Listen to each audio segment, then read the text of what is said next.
อโล1 2 3 4 5 5 5 5 6 7 8 9 0อโลต่างเลยเนาะเอาสิ่งใดบันนี้เนาะตอนสวยในบันนี้เนาะกาเสด็จประแขกประดานทานมาห่วงทีสำหรับบุคคลให้แก่ทานสินเนาะกับคนขบกับใจนำประดาแขกนำประดาทานทุกคนเนาะที่มาบริโภคงานในบันนี้เนาะกับที่ว่าสมควรบรรดาเนาะอันใดแก่บรรดาของบรรดากับขอโทษขออภัยนำประดาแขกนะครับทุกท่านเด้อเนาะเป็นสลาที่แก่มงคลให้แก่ทานสินในบันนี้เนาะขอขบกับใจมูคู่เพื่อนมิตรสหายอยู่บันเดือบันเดือบันไก่บันไก่บันไก่เมื่อวันจะเป็นยุคแห่งใดบางใดที่เสียสละเวลามาทำงานสิริมงคลให้แก่ท่านสินบันนี้เนาะกราบขอขอบคุณแต่ประธานทุกท่านเนาะสมัย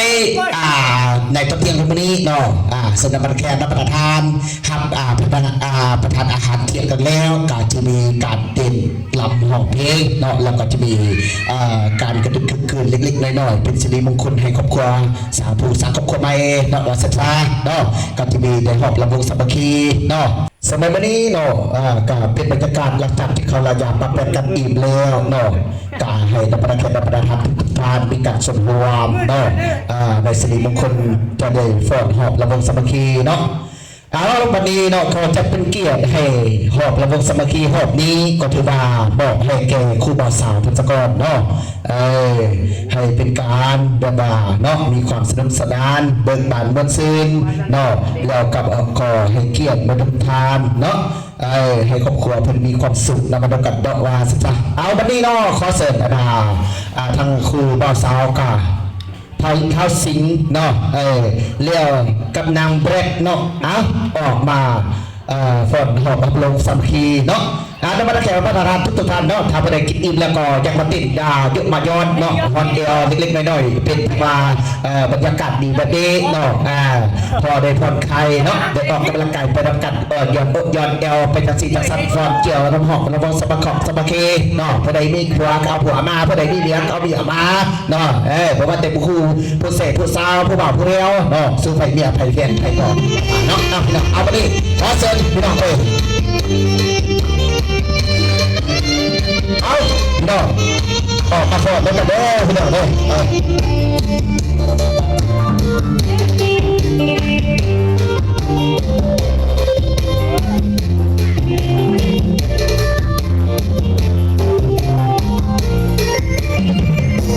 มีเพื่อน2 คน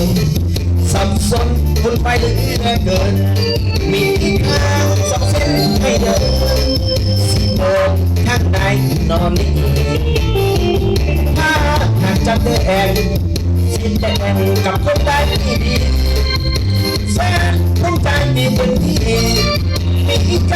ก็ทั้ง2 คนแฟนคนจนแต่เป็นสิ่งที่น้ำใจสวยใจกำลังใจน้องเป็นคนที่เหลือล้นส่วนคนที่2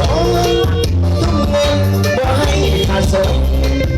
สวยกว่ามันยังจนหน้าบนเจ้าดีทั้ง2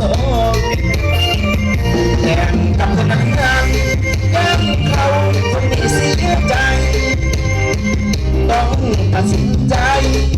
อำลาละนังทั้ง2ต่างคนต่างซ้ำอยู่ยิ่งรักยาวน้ำเลือดทองพวกเธอเคยมีต่อน้องให้น้ำขึ้นเป็นความฝันขอไปทำลาลาละแฟน2 คนขอลาก่อนเดินหน้ามุนศาสนาจึงคอยโปรโมทกันคิดถึงยามใดไอ้ร้องไห้เศร้าจากงาบังไอ้พอดทั้ง2 คนนั้นให้ไปแทนที่กว่าไปใส่ทั้งครูบ่าวสาวได้ด้วยก่อนเด้อดอกละมุนสามัคคีนะวันนี้เนาะจะถึงมาเนาะเป็นเกียรติให้ครูสุรศักดิ์ครอบครัวใหม่เนาะขอพาสิ่งกับนางเบลเนาะขอเป็นคนใจนึกอีกสิคนคนใจยืนมีแฮง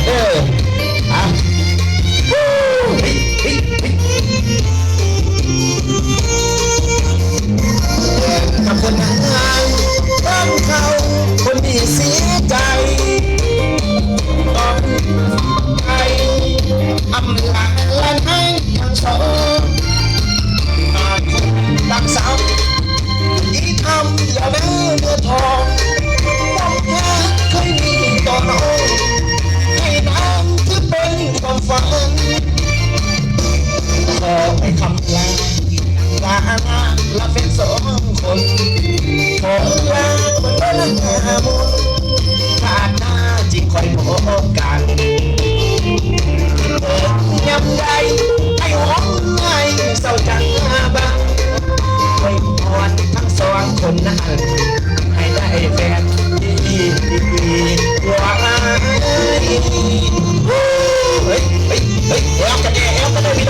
วกันเด้อแอวกันเด้อเกี่ยวกันไปเนาะเอาครูว่าสองพยายามทาน